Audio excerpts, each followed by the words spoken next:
how do you think we can rebrand getting older? Yeah. Their whole career is based off of like being an influencer because they're young and they're in their 20s. And it's really interesting to see influencers who are now like having kids and families. And it's like, how are they changing to accommodate like their next phase in life? I could almost call up the emotions right now and be crying, but I won't do that to us. Please don't. You can have a more vibrant aging experience. Hi, Julie. Hi, Helen. We're back. We're back. For another fun time together. Mm-hmm. All right. So what are we going to talk about today, Jewel? What's on your agenda? Well, What are you thinking?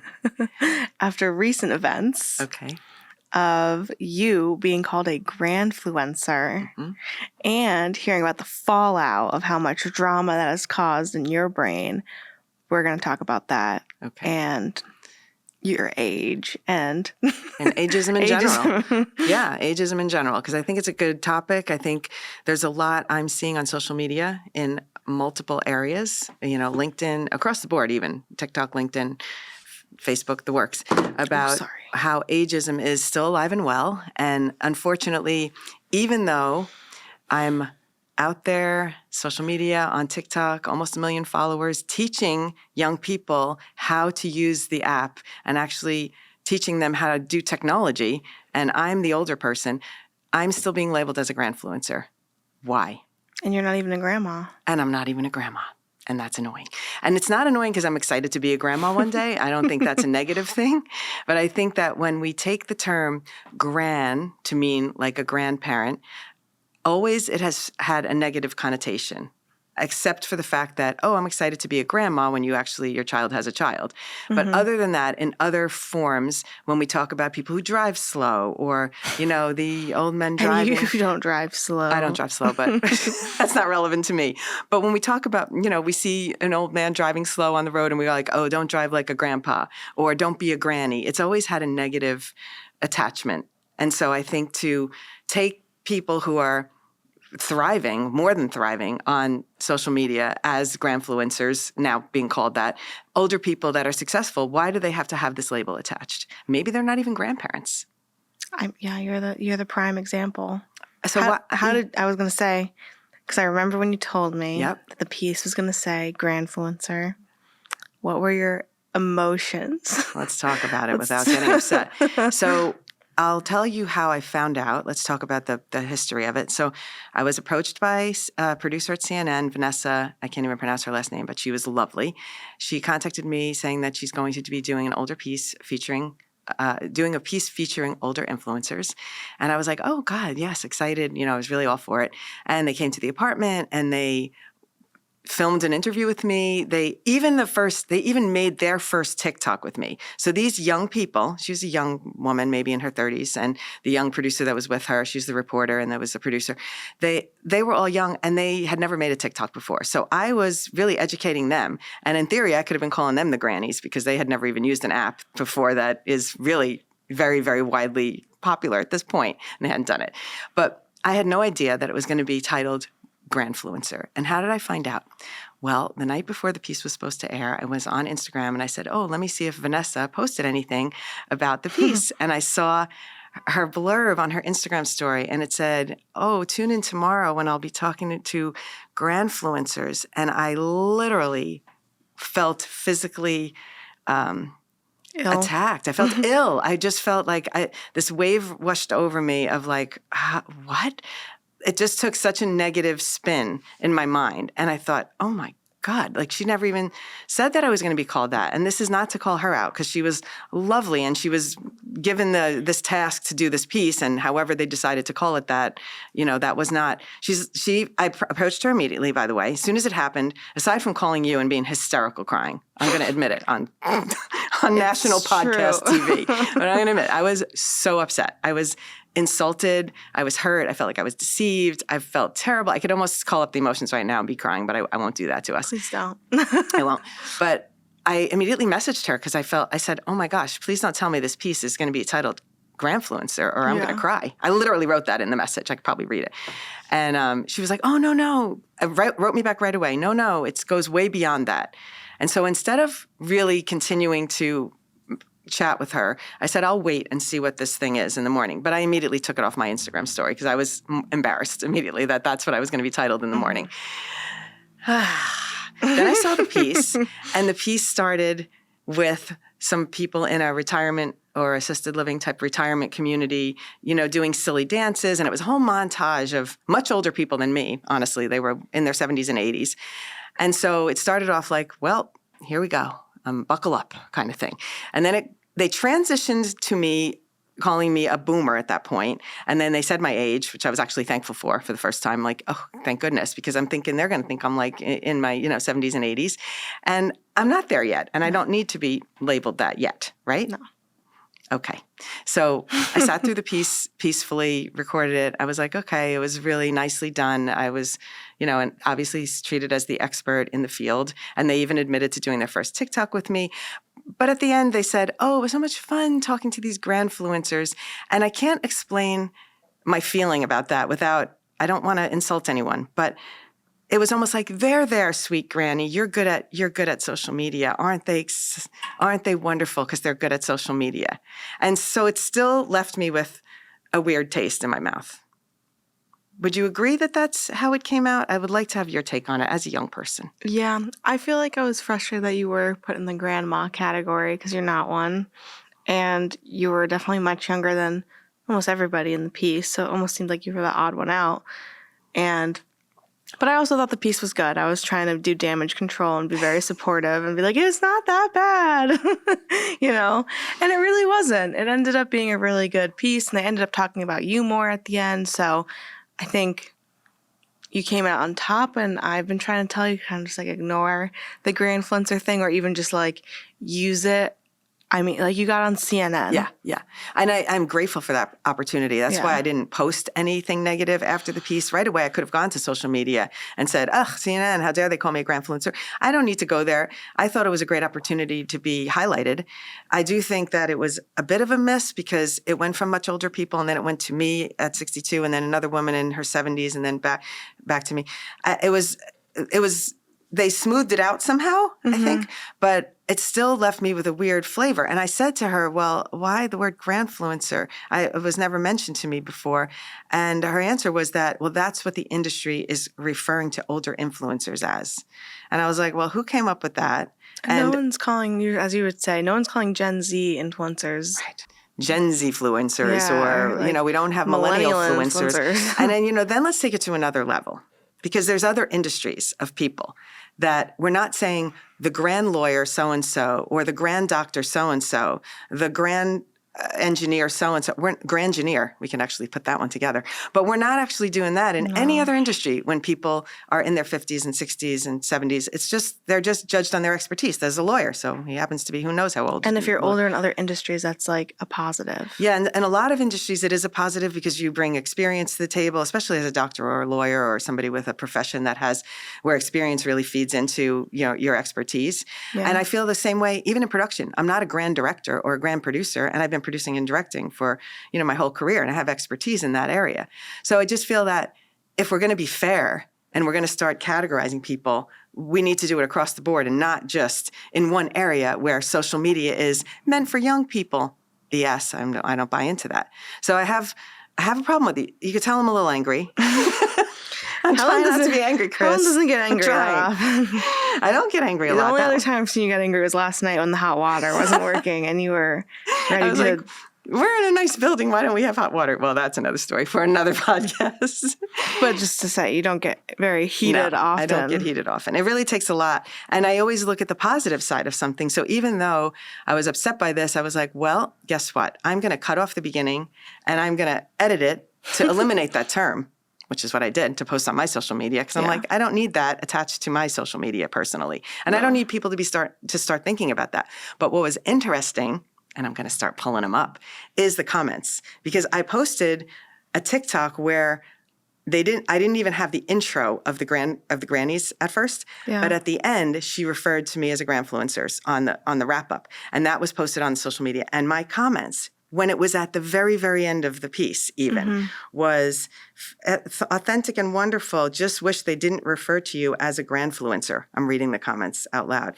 Somebody else commented here. I'm going to pull them all up. They miss the point. Your notoriety has absolutely nothing to do with your age and everything to do with authenticity. Okay, another person. The age junk was an odd addition. Did you start with mostly old people? Doubt it. You're teaching a lot of young people here. Regardless, there was plenty of great footage of you. So there was some positives. Your age should not have even been part of the story. You are really knowledgeable and a great teaching resource, and many people still work at 62. I love your TikTok tutorials, and even though I'm not a creator, I'm glad to see this recognition, but I didn't love the age angle at all. So I am not the only person who had this thought. I was receiving texts that day, and I purposely left off the beginning because I didn't want people to be attaching me right away with that, but they picked it up at the end.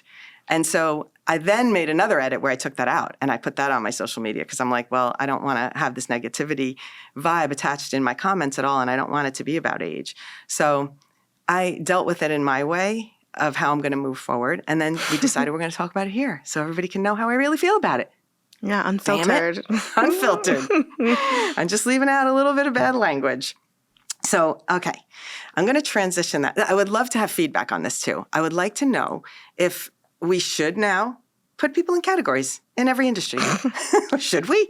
And by the way, let's just imagine someone who doesn't have children and isn't ever going to be a grandparent. I mean, I potentially could be a grandparent now if my kids had kids, if you had children, or if Tommy.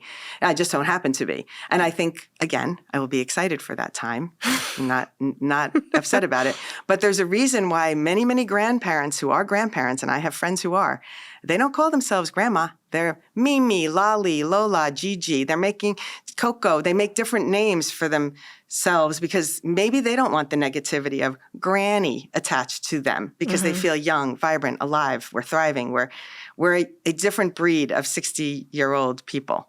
And I think that it speaks to, when I hear grandparents not wanting to be called grandma, and I don't even mind if I'm going to be called grandma one day, by the way. If you'd like to have your kids call me grandma, Do you have other terminology? I don't have an option for you right there at this moment.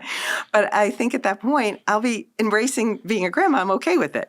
But I think that the way that you can obviously tell that there are 60-plus people and maybe even their 50s-plus people that don't want to be associated with the term granny, so they're making different kind of cute little names for themselves when they become grandparents. So I don't think it's just a social media thing. I don't think it's just a me thing. I really don't. I mean, obviously not. I had those comments coming in, unsolicited comments that I didn't even, I don't know. I know I'm really taking over on this one, so sorry, but it's okay.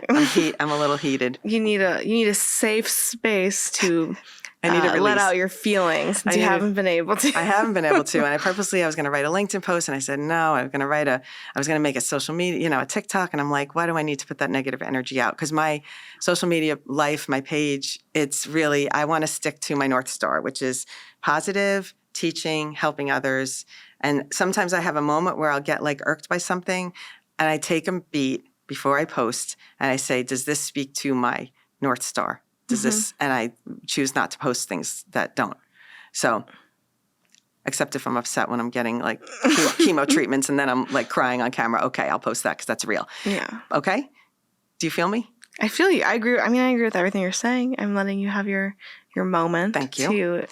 To, vent about why it's annoying. 'Cause it's a topic of conversation in the Polisi household ever since the piece came out. So, and I try not to bring it up because I think I want to push it away and keep the negativity away from me. But I also have to. It's almost like denying something and then ending up in therapy about it. I don't want to deny the feeling about it, and then one day I just explode. Yeah, I have to process the emotions, or else you're just gonna. Exactly. Yeah. I mean, so what's your take on it as a young person when you see, you have me as an example in your household. So day to day, maybe it's a little different perspective for you. I'm not day to day because I don't live with you, but we're day to day in contact. Yeah. So you have a reference point for a young version of a 62-year-old. And again, young to me is a positive thing. I know people are like, well, why do we have to deny our age? Let's just age gracefully. It's wonderful to feel young, to be young, to feel physically able at any age as you grow older. I don't think it's negative to say we want to feel like we're young. No. And a lot of people are putting that, why do we need to try to be young? Because it feels good. Mm-hmm. Yeah. I mean, I don't think when I think about you, I don't think you're 60. Like, to me, you're forever 40 is kind of how it was. Because that's like the age you were during my formative years. Right. So like you are just like forever 40 to me. Yeah. And I'm all for aging gracefully. But I just, like, where I get annoyed about the age issues is like the standards women are held to versus men in terms of like appearance and that kind of thing, which is like definitely on a different side of the An struggle, side. but an important side. Like, we saw a TikTok the other day, and it's about how, on magazine covers, when men over 40, 50, 60, they're celebrated for their wrinkles and their gray hair and them looking weathered and wise. But every magazine cover with a woman over 40, all of her wrinkles are photoshopped out. And, they don't have gray hair usually. They're doing, I don't know, we're just shoved the narrative that we still need to look like we're in our 20s when we're 60, and it's just not how it is. No, it's not how it is. Look at when Martha Stewart was on the cover of Sports Illustrated. I mean, everybody was like, whoa, celebrate. They have a woman. How old is she? I forgot, in maybe 80 or maybe in her late 70s. Anyway, she was put on the cover of Sports Illustrated, but she was completely photoshopped to look like 20 years younger. And everybody was celebrating it, which is great. Okay, they chose someone older and they put them on the cover in a bathing suit and everything like that. But they didn't really show her how she was. No. So what's really the point then? Yeah. It's really strange, right? The other thing, I'm going to transition right into this because I think this is so relevant. Okay. So there's a new campaign going out now. Don't know if you know about this one, but it's called I Look My Age. And it's hashtag I Look My Age. And it's women posting about like, I'm 62 and I look my age, and embracing themselves for who they are. So now let's cut to the chase of people who are posting, who have been doing Botox because it makes them feel better. We dye our hair because it makes us feel better. Yeah. So it's a little bit of a miss for me. I haven't posted about that because I'm like, well, this is bad to say, but I'm going to say it. I don't really want to look my age, to be honest. Yeah. I don't want to be like, oh, she looks 62. I don't know. Maybe this is an unpopular opinion. Yeah. But I would much prefer people think that I'm in my 50s. Or, I mean, not my 40s. I know I'm not unrealistic about it. But I work with young people, and a lot of them, because their parents are my age. Mm-hmm. And I was with a PA in a car once. I'll never forget this. He was driving me somewhere, and we were talking about something.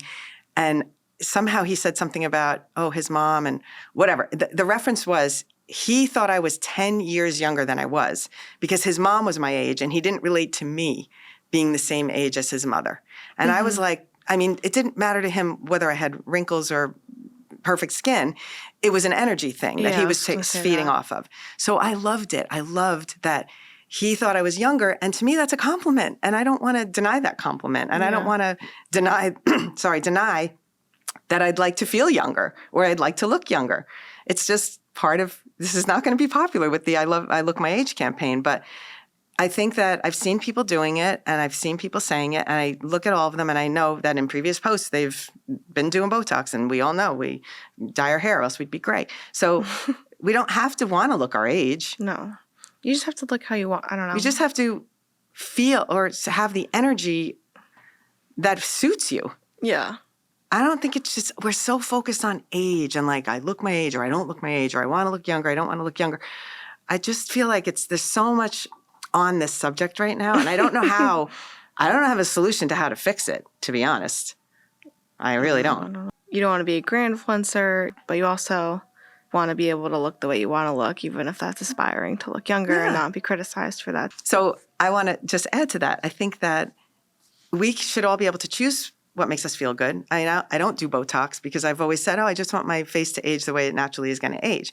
But I like to color my hair, and I like to, so that's what I choose to do to make myself feel good. Yeah. And I think that we should all be okay to do that. But I also love this idea of being my age, being out on social media, being an example of someone who is 62 and not acting like their life is over. So I think there's a balance here of being able to be an example of it's cool to be older and it's okay. And I love the experience, and I can walk in a room and not feel like nervous because I have to be worried about what I'm going to say or what they're going to think of me. I don't. And it's a great feeling to be that age for that reason. So there's so many positives to being older, but who cares if people want to feel or portray themselves as a little younger? I don't have an issue with it. I don't think we have to want to look our age. Unpopular. Please tell me if you agree or disagree. No, I agree. It's just, yeah. I feel like a lot of things are like almost contradicting now. It's like, don't want to look your age, but then we're annoyed that magazines are photoshopping out wrinkles, but then that goes along with the thing of like, well, we don't want to look our age. Oh, so, yeah. you It's know. like it's an endless loop. Yeah. We're caught in an endless loop. And I think it will, here's where we go. Let's go into the next thing, which is the conversation is out there now on a lot of topics. Yeah. Look at the taboo topics from prior. No one ever talked about menopause. And now it's a hot topic on social media. Menopause, everybody's like talking about it. There's awareness of it. I had no idea really what the ramifications were until I had to go through it. So I think that we're trending positive in terms of aging and how we're going to allow ourselves to have the conversations. I don't think we have it all figured out. I don't think society or the media or anybody has it all figured out. Mm-hmm. But I do think what's really good is that we're open to talking about it. Nobody ever talked about periods when I was growing up. God forbid you ever said that word. I mean, period. You know, you have to have your friend or whatever it is. You never talked about it. You guys are like, I got my period. I feel I'm like, oh, it's even now. It's a little weird for me because it's like not how I was raised. Like we couldn't talk about it. And you're like the opposite. You're send your boyfriend out to buy tampons or whatever, probably, if you need to. If needed. If needed. And that used to be taboo. So I think that we're all trending in the right direction about being open and talking about it. But I don't think we have it all figured out. And I don't think any of these campaigns have it all figured out because there's loopholes in all the campaigns. It's just like when you watch a movie and it goes back in time and you realize all the loopholes in the movie. Yeah. It's like the same kind of thing where we're wanting to be like positive and not have ageism and not have it in the workplace and value older people. But then we have this other thing where they're putting them in separate buckets and we're calling them grand lawyers or GRANFLUENCERs. You know, it's a problem. And we're not going to solve it here today, Julie, but we can damn well try. Yeah. Ideas? I think just as like this generation gets old, like I don't know. I think boomer just has a negative connotation. Older people right now just have like a bad rep for like, you know, ruining the economy and the housing market and literally everything. So that, you know, people our age, I don't know if I'm ever going to own a home, but hopefully this generation as we get older. And I've always said it, I'm so curious what happens when the influencers who are blowing up in the 2010s, like where are they going to be when they're at like retirement age? Like their whole career is based off of like being an influencer because they're young and they're in their 20s. And it's really interesting to see influencers who are in their who started early in the game, who are now like having kids and families. And it's like, how are they, changing their platform and their brand partnerships and X, Y, and Z to accommodate like their next phase in life. So I'm curious to see how in like the next 40 years is like the first, crop of influencers really shape how aging is portrayed a little bit. And even like this generation of actors is, I feel like, starting to like you said, Julia Louis-Dreyfus, we both love her. And, I don't know. They're even doing something different now where I don't feel like they're always like she was just in the movie and she doesn't have grandkids. Right. But she's like your age. Yeah. So I don't know. I think it's going to be interesting to see. Well, I think in a way now this makes me feel good because I feel like as a quote older influencer, I won't use the word GRANFLUENCER, but I'm part of the paving the way because I think that's what's different from older people who are now being visible on social media. It's almost like a disconnect because we didn't grow up with it and we didn't evolve in it. So I wasn't an influencer in my 20s and now I'm an influencer in my 60s, which is what those people are going to be, right? But I jumped in and just because of my expertise and what I was doing on TikTok, became an influencer, starting on TikTok and Instagram, but became an influencer. So now there's a reference point. So now these young influencers can say, oh yeah, I see people there. I have a relatable future. Like, so the sort of the smaller percentage of us are maybe paving the way for those people to be visible. And I think that as we show what it really is to be aging and not be afraid of it, I think that is only going to add to the positivity part of it, of like showing it's okay. Even going through something like what I did with going through cancer on social media and having that completely wide open and like living through that, I didn't fake, okay, today I'm happy, tomorrow I'm crying. Like this was reality. So I think being able to live through something like that and show people like, this is what it's like to be older. This is also what it's like to have cancer. This is also, so I think we're, not a small percentage anymore. It's getting into be a bigger percentage of older influencers, but we're helping to pave the way and change the narrative. I hope to be part of the change versus I don't want to be part of the complaining group, but you have to complain to make change, I think. It's hard for me because I don't like controversy. No? No. I don't like to make trouble. I don't like to make waves. I just like, why can't we all just get along? I like to work with young people because I learn so much from them and their energy. And I feel grateful that I'm in an industry that I do get to work with young people a lot because of production being a young business. I love it. But it is so interesting now that because you do production, and now that you are on TikTok and have, almost 1 million followers. It's getting there. But like, even your production people are reaching out for you to be like a TikTok representative on shoots. Like, they're not going for the young influencer who has like 6 million followers. They're going for you. Yes. I want to talk about that because I don't think anybody listening would even know about that. But so I have been approached. I've already done this multiple times. I've already done a couple of shoots where I was brought in for another director, and I was brought in as the TikTok director. So when it came in to do, while they were in between shots, I would capture shots and make TikToks about the talent. And then I was doing behind the scene stuff for them. And I found it funny that the first time I went and they were like, oh, now who is this person? Because I was shooting a lot with my phone and they had to tell the crew, like, make way. She needs to be able to film. Yeah. And it was like, she's the TikTok expert. Like, I am positive they were thinking I was going to look different. Yeah. Younger, perhaps. Maybe more hip, but I think I'm kind of hip. You look hip. Anyway. But I think that those opportunities now are coming often. Yeah. I was almost flown, out to California for a shoot like that, for something where it was going to be behind the scenes of a music video. So the opportunities are coming because I have kept myself relevant. Yeah. And that's another lesson for older people. If you evolve with the times, instead of denying technology and denying, in the old days, we didn't used to do that. Well, you'd never hear me say that. I'm the first one to be like, what's ChatGPT? What? Let me figure out how to use it. Oh my God, the amount of times you're like, I love ChatGPT. Well, just because it's a good inspiration to get the juices flowing. Yeah. Anyway, but I'm an embracer of technology, and I always have been. You always have been. And so I think that if we look at that and say, if you can think of things and learn things and keep your mind open, you can have a more vibrant aging experience. And it doesn't have to be like, woe is me, my knees hurt now, I can't go running. Well, guess what? I follow the knees over toes guy now, and I'm going to learn how to strengthen the muscles around my knees. Thank you, Tommy. So I'm always trying to learn. And I think that keeps us relevant, plus more interesting, so you can actually have conversations because you're aware of things going on around you. Yeah. I mean, I'm never intimidated by being in a room of like 20-year-olds, teenagers, whatever, because I am relatable. I could be like, you want to see my TikTok? And then we have a whole flow going, and it's great. You love to drop that your TikTok got 1 million followers. Yes, it's like a good credential. To drop it. Come on. It's a better credential. In the back in the day, it used to be like TV production was a good drop. Now, forget it. I skip right over it. I'm like, I'm TikTok famous, by the way.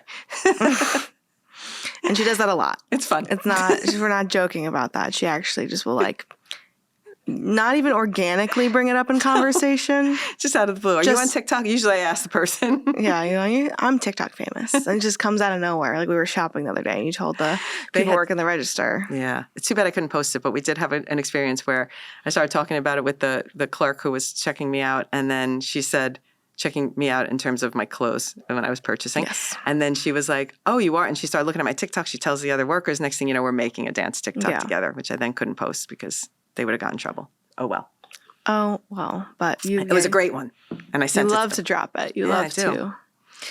So I don't know how we could start to wrap it up by saying, how do you think we can rebrand getting older? Yeah.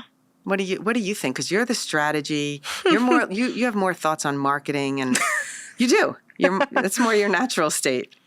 I feel like it's hard because it's like, on the one hand, you can't really. It's very hard to change how society as a whole pictures older people, imagines older people. But I think it's going to start with this generation of people who are getting older, like you, who are showing that getting older doesn't mean like, okay, I'm done at 60 and I'm just going to read books and crochet and like do nothing. Like that's the old vision of like what older people were. And I think now it's changing. And I think it's going to be people like you, people like, I don't know. We keep saying Julie Dreyfus, like people like her, Yes, like but people she is. who She's are out like there. older, like Tina Fey, like they're getting older, but they're still doing relevant things. And the good part is like they're embracing their age too. Like Julia Louis Dreyfus has her podcast Wiser Than Me, and she interviews much older women in their 80s and talk about and discusses their relevance and how they feel about aging. And so she's contributing to the conversation. I love it. Yeah. And I think it's going to take more stuff like that. It is. And that's the only way it's really going to happen. And I think more people, I'm going to add this last thing, which is going to really circle back to Socialize and the Creative Forecast and everything we're doing with our business. I have to, because we are teaching people how to produce and create their own content. And we're sharing trends, and we're doing everything that we're doing with our social media life and business to help all ages of creators learn. So whether it's a 20, 30, 40, 50, 60, I have been in touch with an 81-year-old man who has reached out to me and he would like to have private lessons because he wants to build his fitness business at 81. I love this. I literally want to give my services away to these people because I want more. Don't say that. All right. But I want more people to be able to represent. And I think that the more I can get through to older people who are like, oh, I really want to post, but I'm embarrassed or whatever. The more of us that do it, people out there, the more of us that do it, the more visible we are and the more acceptable it is to get older. So I think it's just the beginning of a movement. Let's start agree. one. You're already starting it, so it's fine. Okay. Thank you, Julie. You're welcome. I think we tackled a lot today. At least for me, it was a therapy session because I could get this all out. Yeah, and clearly you were bottling it up. I was. I've only talked about it internally in the household, and they're sick of hearing it. So now you are with us. You've You're joined not us. a GRANFLUENCER. Oh. But if I have to be to get a press piece, okay, hit me up. Let's go. Well, thank you for being here. We enjoyed it. If you enjoyed the podcast, leave us a review. We adore you, and we love to just sit here and chat openly about our feelings and our thoughts. Happy or sad. That's it. Yours truly, Helen and Julie. Don't forget to check us out on our social medias, which is at The Mothership with a U for me, and for Julie, it is at Julie Polisi without an E. So that's JuliPolise. And together, as you know, we are the people who bring you the Creative Forecast, the weekly newsletter that gives you all the trends, tips, tricks, tutorials, original content ideas to keep your content creation journey moving forward without stress. And you can visit us for our tutorials, hellosocialize.com. Thank you to our producer, Grace, who actually isn't with us today, but we adore her, and she is always with us in spirit. She is always with us in spirit. And our engineers at Melrose Podcast Studios. Our sound engineer today is Chris. We're going to give him a big shout out. I'm going to spell his Instagram so you can look him up. Chris Mueller, and that is spelled Mueller 203. So at Chris Mueller 203 on Instagram. I don't know if he's on TikTok. Give me a heads up, yes or no. Oh, he's on TikTok too. Oh, I'm going to go find you now. I'm going to haunt you on TikTok. Anyway, thank you for being here, and we will see you next time. Bye.